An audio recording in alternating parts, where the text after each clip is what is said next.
Sakal Gunarnavasha Vande Guru Sri Charanarabindam.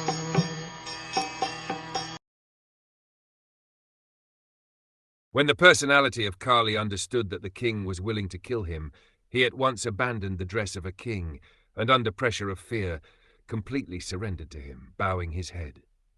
The royal dress of the personality of Kali is artificial. The royal dress is suitable for a king or sattri, but when a lower-class man artificially dresses himself as a king, his real identity is disclosed by the challenge of a bona fide kshatriya like Maharaj Parikshit. A real kshatriya never surrenders.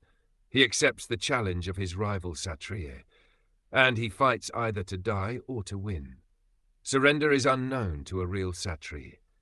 In the age of Kali, there are so many pretenders dressed and posed like administrators or executive heads, but their real identity is disclosed when they are challenged by a real kshatriya. Therefore, when the artificially dressed personality of Kali saw that to fight Maharaj Parikshit was beyond his ability, he bowed down his head like a subordinate and gave up his royal dress.